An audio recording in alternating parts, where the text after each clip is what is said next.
자기에게 이렇게 예배하는 자들을 찾으시느니라. 하나님은 영이시니 예배하는 자가 영과 진리로 예배할지니라. 아멘. 저는 설교를 할 때마다 들으시는 분들에게 기대하는 바가 있습니다. 그것을 세 가지로 구분할 수 있는데, 첫 번째는 제 설교를 듣고 궁금증이 생기는 것입니다. 질문이 생기는 것이죠. 근데 그 질문은 무엇이냐면, 어떤 정보를 알기 위해서, 캐내기 위해서, 그것도 좋지만 그것보다 더 중요한 것은 말씀을 듣고 내 생각과 혹은 내가 가지고 있는 가치관, 그런 것들과 배치되거나 내가 삶을 살아갈 때에 고민했고 문질했던 것들과 좀 이렇게 맞지 않다고 여겨졌을 때 궁금증이 생겨서 질문을 하게 되는 것이죠.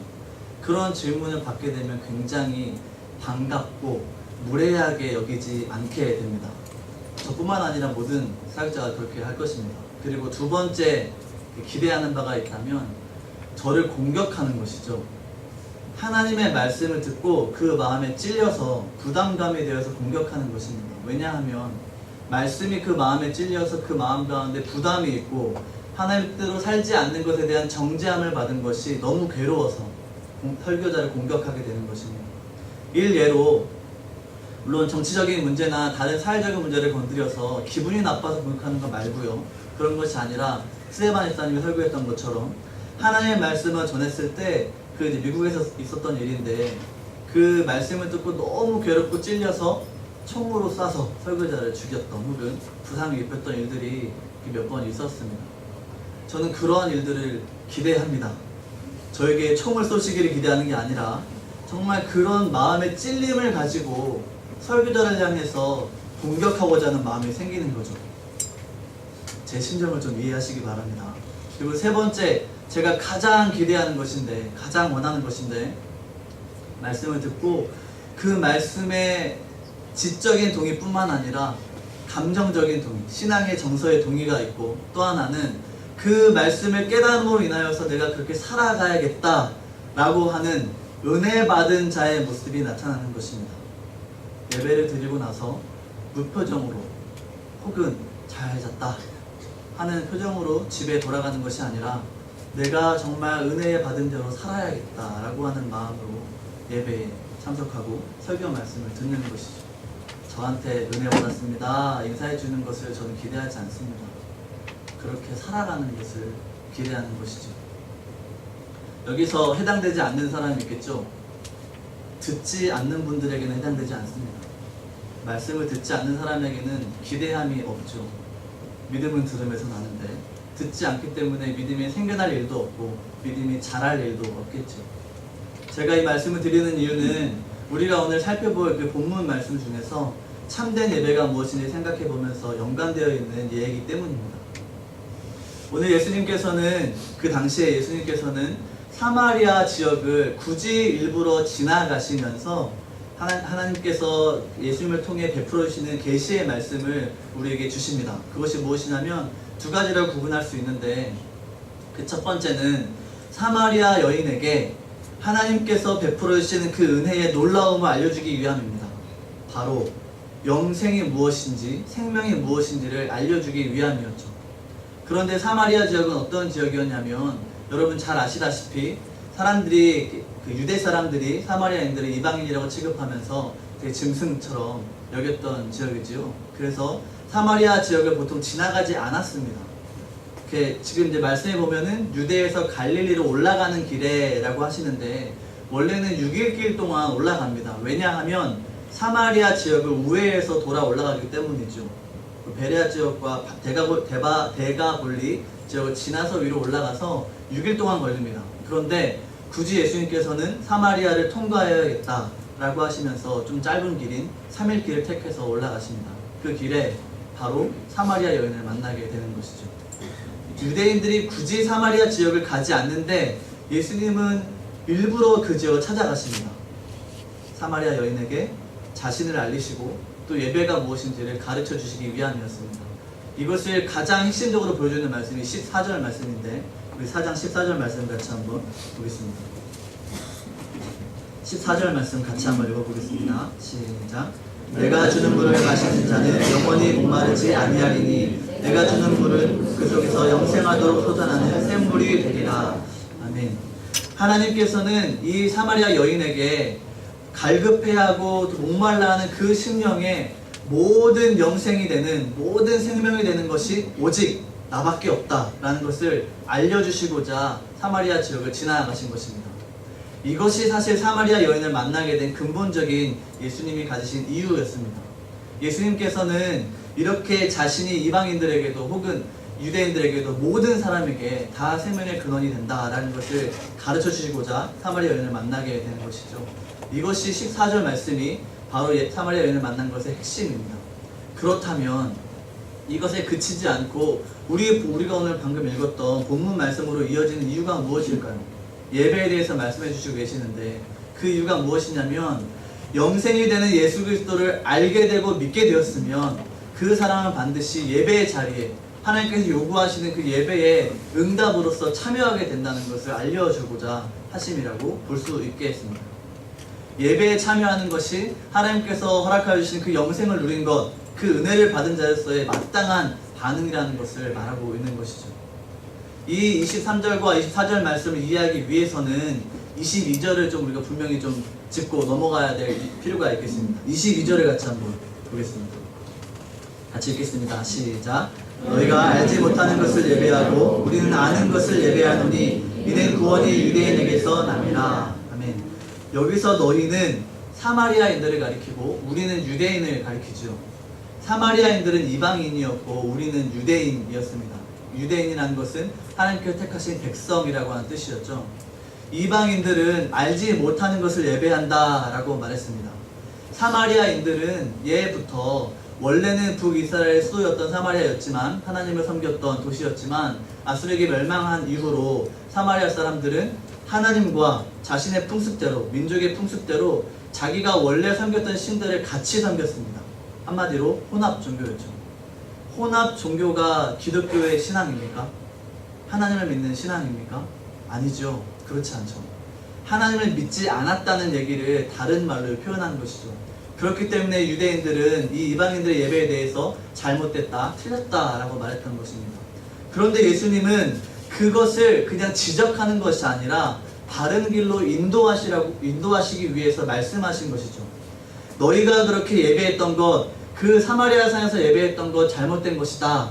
그것이 아니라 다른 산에서 예배해야 된다 라고 말한 것도 아닙니다. 그것도 아닙니다. 이 산도 아니고 예루살렘도 아니고 사마리아 산도 아니다. 반드시 영으로 예배해야 된다 라고 말씀하고 계시는 것입니다. 그렇게 말씀하고 계시는 것입니다. 우리 영으로 예배한다 혹은 진리로 예배한다 라는 그 표현보다 여러분 좀 익숙한 표현이 있으시죠? 개역 개정판보다 우리 원래 봤던 개역 한글판에 보면 어떤 표현이 나오죠? 신령과 진정으로 라고 하는 표현이 나오죠. 여러분 신령과 라고 하면 어떤 느낌이 떠오르십니까? 저는 어렸을 때부터 교회를 다녔기 때문에 많이 느꼈던 제 해석은 무엇이냐면 신령하게 이렇게 근엄하게 앉아서 이렇게 예배하는 것이라고 생각했었습니다. 그런데 그 산신령 같은 거였죠. 도끼 주어주는 금도끼 해주는 산신령 같은 거였죠. 그런데 그런 의미가 아니었더라고요. 제가 일화를 하나 알려드리면서 말씀드리고 싶은데 제가 신학대학원에 가기 전에 어떤 책을 읽었습니다. 어떤 책을 읽었는데 그 책은 어떤 한국교회가 좀 잘못 알고 있다라고 하는 그런 내용들을 담은 책이었는데 다행히 한국 목사님이었습니다. 그래서 제가 그분에게 메일을 보냈습니다. 이 요한복음 4장 23절에 해당되는 거를 11개 정도를 찾아보고 주석과 강해집을 찾아본 다음에 다 정리해가지고 메일을 보내드렸죠. 그랬더니 답이 왔습니다. 이 신령과라는 말은 성령 안에서 라고 해석해야 된다. 그렇게 해석할 수밖에 없다. 라고 막 헬라어랑 여러 가지를 이렇게 첨부하셔가지고 저한테 보내주셨는데 저는 알아듣지 못했습니다. 왜냐하면 학부 때 제가 헬라어를 하지 않았기 때문에 알았지 못했는데 제가 부족하네요 라고 말했지만 사실 저는 그것에 동의할 수가 없었습니다. 성령 안에서 예배하는 것이다 라고만 말할 수 없다는 것이죠. 제 말을 주의 깊게 들으셔야 됩니다. 그 해석도 포함하면서 동시에 하나가 더 있어야 하는 것이 무엇이냐면 예수님이 지금 사마리아 여인을 만나서 말하고 있는 정황이 어떠냐면 사마리아 여인은 사마리아 산에서 예배한다고 하고, 유대인들은 그 이스라엘 예루살렘 성에서 예배한다고 하는데, 그 얘기를 하는 이유가 무엇이겠습니까? 장소 개념을 갖고 있는 것이죠. 이 산에서 예배하면 맞고 저 산에서 예배하면 잘못된 것이다 라는 식의 생각을 하고 있었던 것이죠. 그런데 그것이 아니라 지금 예수님이 뭐라고 말씀하십니까? 영으로 예배한다, 신령으로 예배한다 라고 말씀하시는 것이기 때문에 우리는 이렇게 해석할 수 있습니다. 성령 안에서 우리의 영으로 영적인 예배를 하나님께 드리는 것이다 라고 말할 수 있는 것이죠. 반대되는 것은 육적인 예배입니다. 여기서 오해하시면 안 되는 것은, 육적인 예배라고 하는 게 마치 몸은 집에 있고 영혼만 여기 와가지고 유체 이탈한 것처럼 이곳에 정신만 와서 예배한다는 것이 아닙니다. 그것이 아니라 이곳에 와서 다른 생각하지 않고 다른 마음 품지 않고 우리 찬양 계속했던 것처럼 오직 예수 그리스도만 바라보면서 예배하는 것입니다. 하나님만 바라보면서 예배하는 것이죠. 다른 것이 눈에 들어오지 않고 다른 상상과 공상이 나를 괴롭히더라도 그걸 계속해서 물리치면서 하나님의 말씀에 귀와 모든 마음을 기울이는 것입니다. 그것이 바로 우리가 원하고 또 하나님께서 원하시는 예배라고 할 수 있겠죠. 여러분, 저는 이 말씀을 계속 해석하고 또 설교 준비를 하면서 어떤 생각이 들었냐면, 지금 현대인들에 대해서 좀 생각해 보았습니다. 저도 현대인이죠. 젊은 층에 속한 사람인데, 제가 생각하기에는 지금 젊은 사람들은 생각이 별로 없습니다. 죄송합니다, 청년들. 제가 지칭해서 말씀드리는 것이 아니라 저도 청년으로서 생각이 없다라고 말씀드리는 이유가 무엇이냐면, 너무 미디어의 영향을 많이 받고 자기가 보는 것에 익숙하기 때문에 생각할 수 있는 능력이 별로 없다는 것이죠. 또 하나는 생각을 하더라도 이상하게 생각합니다. 본 것을 믿습니다. 실제로 그것을 행합니다. 영화를 모방해서 살인을 하고 영화를 모방해서 성폭행을 저지르고 그런 일들이 지금 비일비재하게 일어나고 있죠. 생각이 없다는 것은 우리에게 얼마나 큰 문제냐면, 예배할 때에 우리가 가장 핵심으로 두는 것이 무엇입니까? 말씀 시간이지요. 우리는 그 개신교라고 불리면서 종교개혁 이후로 우리는 말씀을 가장 중요하게 여깁니다. 카톨릭은 성례를 중요시 여겼고 그런 형식을 중요시 여겼지만, 개신교로 넘어가면서 우리가 프로테스탄트라고 불리면서 뭐 한거자, 뭐 저항자라고 불리면서 가장 중요하게 생각했던 것은 보이지 않는 이 말씀, 하나님의 말씀이 가장 중요하다라고 여기고 있습니다. 그래서 우리에게 요구되는 예배의 태도는 하나님의 말씀을 계속해서 생각하고 묵상하고 곰곰이 따져보는 것입니다. 여러분, 이것이 뒤에 나오는 신령과 진정으로 할 때 그 진정으로의 해석도 이제 근거가 되는 것입니다. 지지가 되는 것이죠. 진정으로 한다는 것은 내가 진심으로 예배하는 것이 아니라 진리로 예배한다는 것을 가리키는 말입니다. 진리로 예배한다는 것은 다른 생각 아니고 하나님의 말씀, 목사님이나 또 다른 설교자들의 그 선포되어진 하나님의 말씀을 통해서 우리가 잘 이해하고 깨달음으로 하나님을 예배한다 라고 하는 것이죠. 여러분, 말씀 들을 때 어떤 생각하고 하시면서 들으십니까? 설교자가 나를 향해서 나를 타겟으로 나를 저주하려고, 나를 불편하게 하려고 설교하나? 라는 생각 혹시 하십니까? 아니면 말씀을 들으면서 저 설교자가 무슨 생각을 하는 건지, 이런 의심을 가지고 혹시 들으십니까? 저는 건전한 의심은 필요하다고 생각합니다. 왜냐하면 하나님께서는 우리에게 이 성경이라고 하는 하나님의 말씀을 직접적으로 우리에게 계시해 주셨고, 이 계시를 통해서 설교자의 말씀과 같이 부합됐을 때 우리는 하나님의 말씀으로 받기 때문이죠. 그렇지 않다면 이 자리에 천사가 와서 혹은 바울이 되살아나서 만약에 설교한다 해도 여러분은 그 설교에 동의해서는 안 됩니다. 말씀에 위배되기 때문이죠. 우리는 66권 이 한 권으로 주신 이 성경을 가지고 모든 것을 분별하고 또 판단하게 되어집니다. 여러분, 예배에 참석하실 때 어떤 마음으로 참석하시고 또 어떤 마음으로 설교를 들으시고 어떤 마음으로 찬송하시고 어떤 마음으로 헌금하시고 어떤 마음으로 기도하십니까?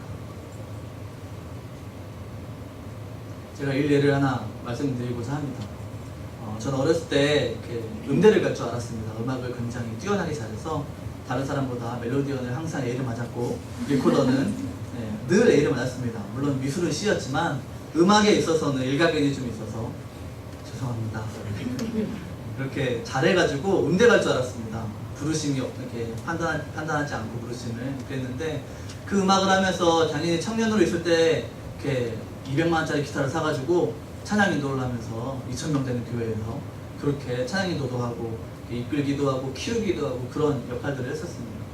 그러면서 저는 어려움이 찾아왔었는데 무슨 어려움이었냐면 이렇게 밴드를 조직해가지고 찬양을 인도하면서 굉장히 불편했습니다. 왜냐하면 나는 제 딴에는 제 나름의 생각입니다. 제 딴에는 나름의 찬양의 고백, 그 입술의 고백, 신앙의 고백을 가지고 하나님께 예배한다라고 하는데 참석하는 분들은 왠지 음악에 휘둘리는 기분이 들었기 때문입니다.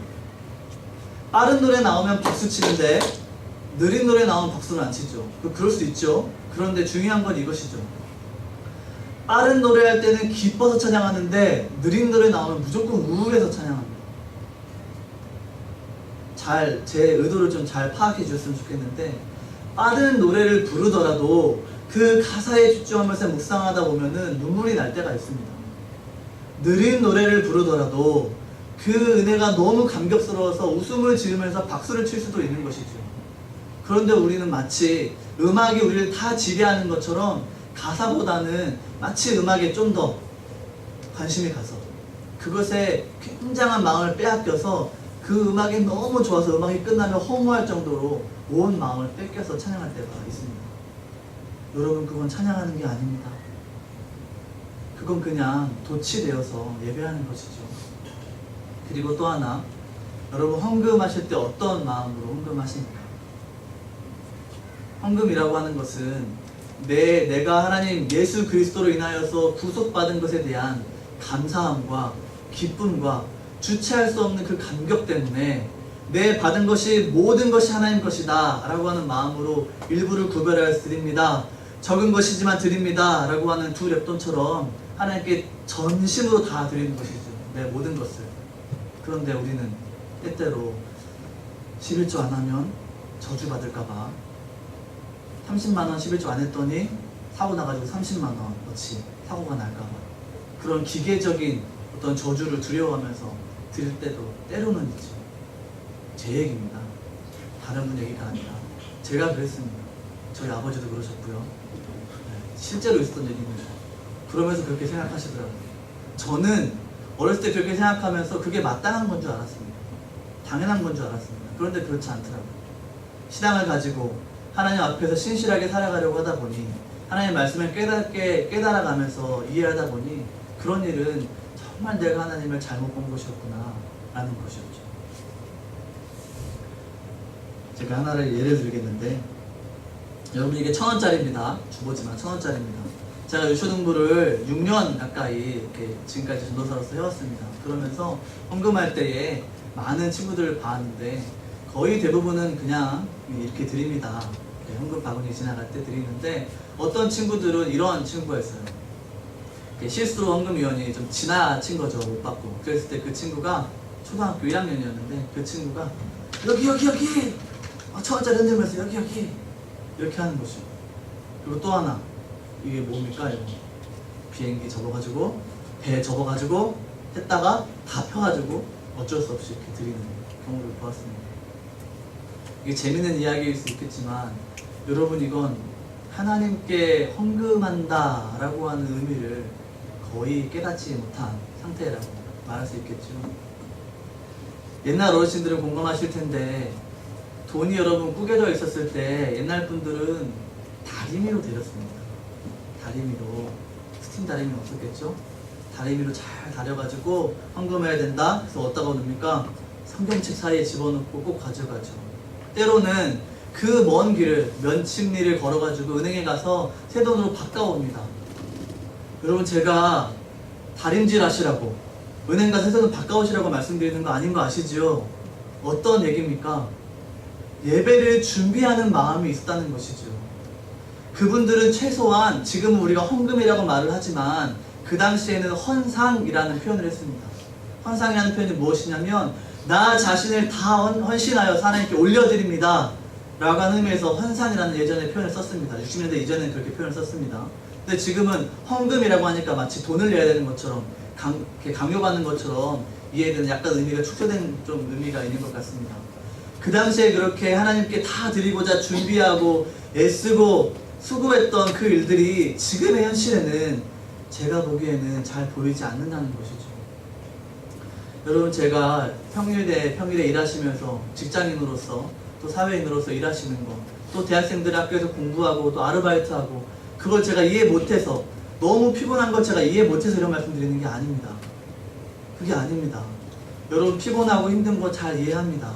그런데 예배에 오기 전에 내 마음가짐의 준비는 어떠한지 제가 여쭙고 있는 것입니다. 너무 힘드시지요? 세상 살아가는 것이 너무나 어렵지요? 슬프게도 하고 괴롭게도 하고, 자식이 안 괴롭히니까 남편이 괴롭히고, 남편이 안 괴롭히니까 시어머니가 괴롭히고, 여러 가지 어려움들이 있죠. 그럼에도 불구하고 우리가 예배를 준비하지 않고 예배의 자리에서 딴 생각하고 졸고 집에 가스레인지 생각하면서, 내가 아침에 딸내미 밥 안 차려준 거 생각하면서 괴로워하는 그 모든, 인간적으로 선하게 보이는 그 모든 생각도 하나님의 진리를 생각하지 않는 것 때문에 죄가 됩니다. 예배 시간에는 특별히 여러분 주의하셔야 됩니다. 흐트러짐이 없이 주를 섬겨야 됩니다. 바울의 말처럼. 여러분, 예배할 때 어떻게 예배하고 계십니까? 하나님을 두려워함이 여러분에게 있으십니까? 혹은 내 죄에 대한 슬픔과 괴로움 때문에 용서를 구하려고 정말 무릎으로 눈물로 하나님께 나오는 그 마음으로 여러분이 예배에 참석하십니까? 시간 돼서 나오는 거 아니고요. 예배 안 드리면 찝찝해서 그런 거 아니고요. 하나님께서는 우리에게 요구하시는 것이 있습니다. 나를 경외함으로 예배하라는 것이죠. 여러분, 사랑하는 성도님들에게 경고의 말씀을 한 가지 드리고자 합니다. 저도 잘해서가 아니라 같이 정말 잘했으면 하는 마음에, 저도 52주, 1년에 52주의 예배를 바르게 드렸다 라고 자신있게 말할 수가 없고, 5손가락에 꼽을까 싶을 정도로 그렇게 제대로 된 예배를 드려본 적이 별로 없습니다. 순간순간 다른 생각에 다 빠져버리고, 순간순간 졸고, 순간순간 내 마음을 다 세상에 빼앗겨서 하나님께 예배하지 못할 때가 많기 때문이죠. 이 말라기 말씀을 같이 보겠습니다.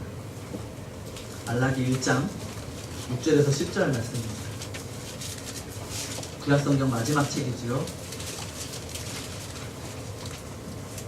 말라기 1장 6절에서 10절 같이 읽습니다. 제가 6절을 읽고 우리 10절 마지막 교독하면서 마지막 절 같이 읽겠습니다. 내 이름을 멸시하는 제사장들아, 나 만군의 여호와가 너희에게 이르기를, 아들은 그 아버지를, 종은 그 주인을 공경하나니, 내가 아버지일진데 나를 공경함이 어디 있느냐, 내가 주인일진데 나를 두려워함이 어디 있느냐 하나, 너희는 이르기를 우리가 어떻게 주의 이름을 멸시하였나이까 하는도다.